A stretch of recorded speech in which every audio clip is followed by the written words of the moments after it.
Right now at 10, two new candidates enter the race. We'll detail who's all running for governor of Wisconsin. And another Sun Prairie School District official is under investigation. Why their administrative license may be at risk. And a UW professor heads to our nation's capital. The changes that could be coming to energy infrastructure across the country. It's all ahead on News 3 Now at 10. And good evening. Thanks for joining us. I'm Eric Franke. And I'm Sarah Carlson. Thanks for joining us. Some places have seen some rain over the past few days. And Alex, how about our chances for showers tonight? Unfortunately, we thought we might have a shower or two tonight, and no, unfortunately, it's not going to be in the cards. And it has been variable, meaning wherever you've been, wherever you are, I should say, in southern Wisconsin, some places picking up Crawford County with that supercell thunderstorm that we had just a few days ago, picking up 3-4 inches, then an inch in Grant County. You move to the east part of Iowa County, just near the Barneville area, nothing. Madison area south, nothing to Monroe. Janesville and southeast, a small little pocket with one of those clusters of thunderstorms. Upwards of, estimated here, around 4 inches. So depending on where you are in southern Wisconsin, some of you have seen some beneficial rain. There's nothing out there on radar 3000 right now. There's nothing in the next 7 to 10 days here in terms of precipitation. And with no rain in the forecast, and take a look at this here, we're going to have temperatures warming up on Thursday. We're going to have this warm and dry period extend well into next week. When I come back in a few minutes, I'm going to let you know how warm we can expect temperatures to go, how long that warm is going to last. Will it last out into parts of the beginning of October? And we can't forget that it is fall. So we'll take a look at that the fall colors in the state of Wisconsin when I come back here in just a couple minutes. Sounds good. Thank you, Alex. The race for Wisconsin governor is expanding. 2 new candidates announcing today they'll be running for the seat. U.S. Representative Tom Tiffany and former state Representative Brett Halsey have entered the race now. Our Maddie Himes breaks down the candidates thus far. Tom Tiffany joins the race for Wisconsin governor as the most high-profile Republican yet to do so. Currently representing Wisconsin's 7th congressional district, Tiffany is known as a staunch Trump supporter, but says he'll form his own agenda. The president has done some good things for America, and I certainly support his agenda. But they're going to find out that I'm my own man. I'll make my own decisions in regards to what needs to get done here. Tiffany says his priorities include protecting farmers, freezing property taxes, and keeping transgender students out of girls' sports. He joins Republican and fellow Trump backer Bill Berrien and Washington County Executive Josh Schoeman in the race. Meanwhile, Evers' declaration that he won't run for a third term has opened the field to a number of Democrats. In time with Tiffany today, former Wisconsin State Rep Brett Halsey also announced his run, citing school funding as a priority. We have schools doing referenda after referenda for operating expenses, not to build nice new schools, but just to keep the lights on. That is wrong. I don't pretend to have all the answers, but I know I can fix it. Halsey served in the assembly for 4 years, during which he drew strong criticism from members of his own party for allegations of misconduct. He now joins lesser-known Democrats like Ryan Sternad and Zachary Roper in the race, alongside big names like Milwaukee County Executive David Crowley, Lieutenant Governor Sarah Rodriguez, State Senator Kelda Roys, and State Rep Francesca Hong. Without an incumbent in the race, we can expect even more crowded primaries next summer. The gubernatorial election will take place November 3rd of 2026. Maddie, thank you. An interstate cartel retail theft ring that operated in Wisconsin has been captured in Kenosha, known as Cartel La Familia Michoacana. This group, some of whom were considered high-level cartel members, was observed allegedly committing thefts in Pleasant Prairie April 6th. Just 4 days later, Kenosha County Sheriff's deputies detained several group members. Police say the suspects were in possession of more than $21,000 worth of stolen goods out of Madison. The group is believed to be responsible for more than $100 million in thefts every year in the United States. The administrator license of the Sun Prairie Area School District's Human Resources Director is under investigation. The Department of Public Instruction launching the effort after personnel records were released by the district this week. Records show Chris Sadler was heavily involved in internal investigations of former Sun Prairie West High School Dean Robert Gilkey-Meisgeyer. Sadler spoke to one of the former dean's alleged victims and her mother and decided there was no evidence of an inappropriate relationship. But Sadler's role required him to report the incident to police. regardless of what he found. DPI also placed West High School principal Jennifer Pluger's license under investigation earlier this month. A bipartisan effort to make it easier to vote is underway at the state capitol. Today, Republican Representative Scott Krug and Democratic Representative Lee Snodgrass introduced the legislation they say would allow for earlier processing of absentee ballots, increase voter education and awareness, and modernize election infrastructure. While previewing the proposals today, Representative Krug said he hopes this will address the things Wisconsin voters want to see. They want to know that the person who's voting next to them is who they say they are. They want to know that that person is eligible to vote, and they want to know who won the damn election before they go to bed. That credibility in our elections. Despite its bipartisan nature, the proposals have detractors. Democratic Senator Mark Spreitzer of Beloit criticized the proposed changes to create stricter guidelines for ballot drop boxes. A UW-Madison assistant professor is testifying before a House subcommittee in Washington about a potential change to the energy landscape, the biggest in the coming decade. Stephanie Diem is discussing the importance of sustained federal funding for fusion research. Part of her testimony highlighted the technical difficulties that comes with this technology, along with seeking $10 billion in funding to tackle those challenges. That money would be spread between the private and public sector. The other part is getting, establishing, coordinating regional hubs that can look at building like a broader fusion ecosystem, looking at the supply chain, looking at workforce to train people that can actually build these devices and things like that. And part of that is the federal government, and then part of it is also bringing in state governments as well. UW-Madison is home to the Pegasus 3 experiment, which studies innovations and startup techniques to reduce the cost and complexity of future fusion power plants. So far, 3 private companies have been made thanks to that work. UW Health is expanding its support for student athletes here in Madison. Exercise specialists say they're now working at the 4 public Madison high schools, helping students develop long-term athletic skills and healthy habits. That includes West, Memorial, and East, with plans to expand to La Follette in November. At West, Romeric Satoji spends afternoons guiding athletes through warm-ups, speed drills, and strength training. And the goal is to provide consistent, expert guidance that not only enhances athletic performance, but also teaches students about long-term health, proper training techniques, and the importance of taking care of their bodies both on and off the field. I had a couple athletes, football players, come up to me telling me how they feel much stronger and they felt like they were able to sustain every drive throughout the entire game because I worked with them for the past 2 years. Satoji added that their efforts for students do not focus on any specific season or sport, but to support physical fitness and lifelong results. The City of Oak Creek's Planning Commission approved their Buc-ee's store. The more than 73,000 square foot location will be situated at the intersection of South 27th Street and West Elm Road. That's near I-94. Buc-ee's has been recognized for having the cleanest restrooms in America and is famous for its brisket. Several residents voiced their concerns, though, during the public comment portion of the meeting, citing issues like noise pollution and increased traffic in the city. I'm just asking for them to push pause, to slow it down, and to present the facts, and to not limit our comments to a 2-minute soundbite or not at all. Once we get settled in and everybody settles in around us, I'm telling you, there aren't many people in the 36 locations where we are and the many more to come that as the mayor said, wouldn't tell you they'd like another one. Now in 2023, Buc-ee's announced plans to expand into forests along the interstate just north of County Highway V and east of County Highway I. Developers hoped to break ground last year and open by this year, later in the year, but these plans have been put on hold due to a gap in funding over infrastructure.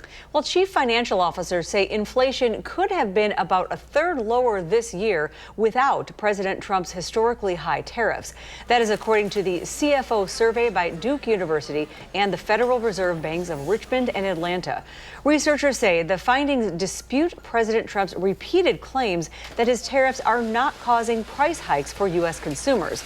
The CFOs also expect tariffs will account for about 25% of price increases for 2026. And tariffs are rocking the auto industry, with buyers experiencing higher prices especially on used cars. Used car prices skyrocketed during the early pandemic when manufacturing and imports halted. The auto industry is still recovering, and according to Edmunds, the average transaction price for cars that are 3 years old were more than $31,000. That is up 5.2% from last year. If you walk in there blind and you have no idea what the numbers are going to look like, I think you're going to be offended when they present numbers to you that you didn't expect. Those tariffs are also driving up the cost of repairs. The price of car repairs jumped 5% from just July to August. This is according to the latest Consumer Price Index report. And repair costs are up 15% from a year ago. Next at 10, the deadline looms for the federal government to pass a partial funding act. And at least one person is dead after a shooting at an ICE facility in Texas. What investigators say is the potential motive for this attack. That's next.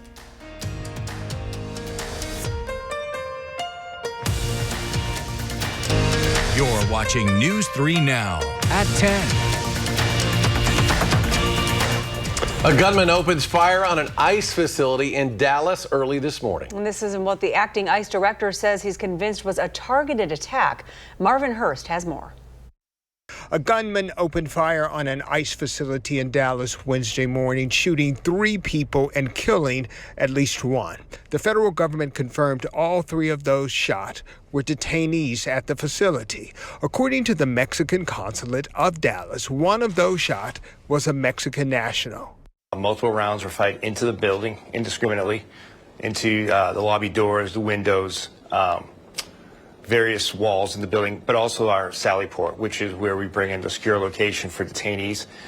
The shooter fired indiscriminately into vehicles. The detainees were in the vehicle at the time. Officials say the gunman opened fire on the facility from a rooftop across the street. One victim was shot while running from a van trying to get help. The suspect died on the scene from a self-inflicted gunshot wound.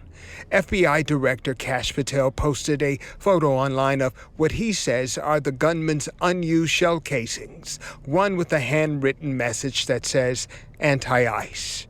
Republican Senator Ted Cruz condemned the current political climate that he says is leading to violence. This must stop. To every politician who is using rhetoric demonizing ICE and demonizing CBP, stop. This marks the 3rd shooting in Texas directed at ICE, or U.S. Customs and Border Protection. As for Wednesday's incident, no law enforcement was injured. Marvin Hurst, CBS News, Dallas. Well, the federal government is facing a potential partial shutdown deadline of October 1st. Today, President Trump canceled a meeting with congressional Democratic leaders. Now, the president writing on social media that no meeting with Democrats could, quote, possibly be productive. Democrats fired back, accusing President Trump of running away from negotiations to avert a shutdown. Republicans control the House, the Senate, and the presidency. It's clear they have decided to shut the government down. For what purpose does the gentleman from Utah? House Republicans proposed a short-term funding extension with millions for enhanced security measures for lawmakers, the judiciary, and executive branch in the wake of Charlie Kirk's assassination. Last week, that plan failed in the Senate along with an alternative proposal from Senate Democrats. The family of one of the passengers killed when an airliner and an Army helicopter collided over Washington back in January is now suing the government and the airline. The lawsuit seeks to hold the FAA, the U.S. Army, and American Airlines and its regional partner accountable for the mid-air collision. Other families are expected to follow suit, brought by the widow of crash victim Casey Crafton. Doug Lane, whose wife and 16-year-old son both died on Flight 5342, spoke at today's news conference. Over 120 of us that were affected by this tragedy have banded together to become something both beautiful and powerful. We've supported each other through birthdays, anniversaries, holidays, weddings that were planned but never held. The NTSB has identified likely contributing factors in the disaster, including that the Army helicopter was flying too high. Turning to weather, it was a pleasantly cool fall day throughout southern Wisconsin. So, Alex, will these cooler conditions stick around much longer? Nope, not right. This first image here shows that the 60s that we had today, they'll be replaced by the 70s on Thursday. I just bumped our temperatures up Saturday, Sunday, and Monday a little bit further into the lower 80s. And even when we go out 10 days, 77 next Friday, 76 next Saturday. Normal high temperatures in the early part of October are in the mid to upper 60s, so considerably warm pattern ahead of us here for southern Wisconsin, and a dry pattern as well. I know there's plenty of folks out there that are saying we need to get some water in that soil, but don't forget our farmer friends as well. This dry weather is beneficial for getting the soybeans and the corn to dry out for the harvest. So there's kind of two sides to the equation with water this fall. And as we take a peek here in the three things you need to know, that's part of the three things you need to know. Adding in a little patchy fog, we're going to track that here in just a moment. And the sun will make a return on Thursday before that warm and dry stretch takes hold firmly across southern Wisconsin. Could be looking at visibilities, 1/8 of a mile, 1/2 of a mile in the Dells, maybe even 0 in Camp Douglas as we go into Thursday morning for work and for school. So just take it easy. Give yourself a little extra time tomorrow morning with that patchy fog potential. As we fast forward, go into Friday morning, there's still potential for a little bit of patchy dense fog, but not quite as dense as what we are expecting at this point in time for Thursday morning. Temperatures tonight, beautiful upper 40s to right around 50 degrees. Partly cloudy skies, except in those areas that are going to get a little bit of that patchy dense fog that you'll wake up to Thursday morning. High temperatures as we go into Thursday itself. Beautiful mid upper 70s. Again, normal high for this time of year. Right above my head here at 70 degrees. We're going to be 5, in some cases 8 degrees warmer than that. And then we get even warmer and warmer as we head towards Friday, Saturday, Sunday, going into Monday. Highs in the low to mid 80s. You'd think that this is a forecast here from August, and here we are approaching October. Lows at nighttime will be well into the 50s. A little bit further out into the future, no rain either to be seen from left to right in this forecast. And we can go even further here. When we see these dark reds and oranges here from the Climate Prediction Center, the upper Midwest, including Madison, very high confidence, very high chance that as we go all the way out into the first 8 or so days of October, we're going to stay above normal temperature-wise, and in terms of precipitation, not a wet pattern as it looks like right now is going even further into October. Well, while we're going to have the dry weather, while we will have the warm weather, here's some news for southern Wisconsin and the rest of the state here. If you have any travel towards the north, we're starting to see some patchy colors change up in northern Wisconsin. Even a couple of counties starting to get a little bit closer to that peak. And if you're wondering, well, when is the peak, generally speaking, in Wisconsin? That's early October to the north, mid-October to our neighbors up towards the Dells, and in Madison, mid to late October. My favorite time of year. Heading in that direction. All right, thanks, Alex. Thanks, Alex. Coming up, Badger men's and women's hockey teams are gearing up to take the ice for the upcoming season. And we'll hear from both squads next in sports.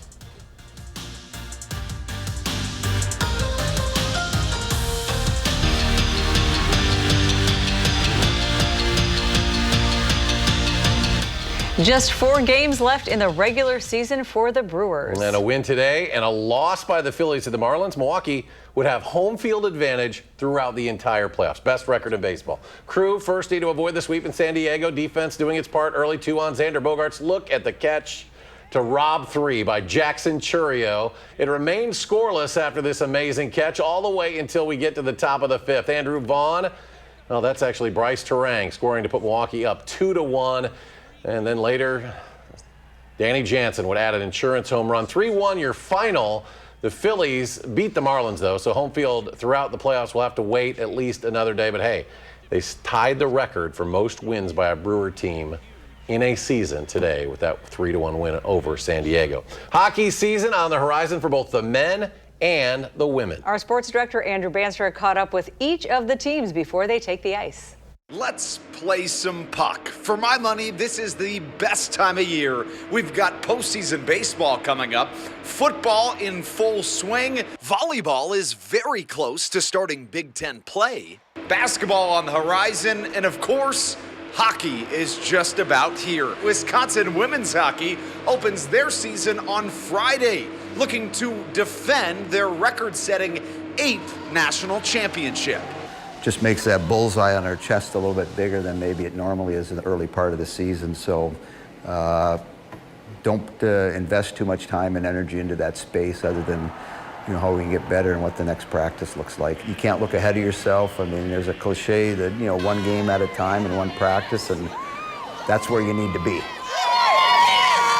Meanwhile, Wisconsin men's hockey looks to rebound from a second year under Mike Hastings that they would like back. They opened the season ranked 20th in the country, looking to get back to the NCAA tournament where they went in Hastings' first year at the helm. I think a lot of it is the reset that you have on a daily and a weekly. Again, we've talked multiple times in our locker room about, when adversity hits, can you learn from it, and can you flush it and get right back to business the next day? And it's no different on the positive. You go through a weekend and you have a positive weekend, either as an individual or collectively, you better reset and get right back at it. We'll be covering both of these teams from their first face-off, hopefully all the way to the Frozen Four. But for now, from LeBon Arena, Andrew Banstra, News 3 Sports. And that's a wrap for sports today. Alex is back. Final check of the forecast after a short break. Tonight on The Late Show. He gets down on rejected. Not to brag, sir, but The Late Show's escalator is doing just fine. New tonight. Finally tonight, many pet owners agree treating pets like our own children is perfectly rational. Scientist and college professor Justin Gregg is out with a new book that explores the concept of anthropomorphism. That's the act of treating a non-human as if it had a human-like mind, even though we know it's not a human. Sarah, I know you can relate to Emma I that way. do. Greg says the behavior is generated by all of us wanting to connect with other people. So if we see something human-like in our dog, well, we start treating them like they're people as well. And he adds that that concept does explain why people are becoming a little bit more emotionally connected to chatbots as well. But the dogs have more personality than chatbots. Oh my God. Yes. I call her Princess. Yeah, she knows acts what I like mean. it too, if you know Emma. She knows she's spoiled. And your Loki is. He knows everything. Everything they say, he knows. He even knows the weather forecast, probably. He gets it first at home. He does. First to warn at home, right?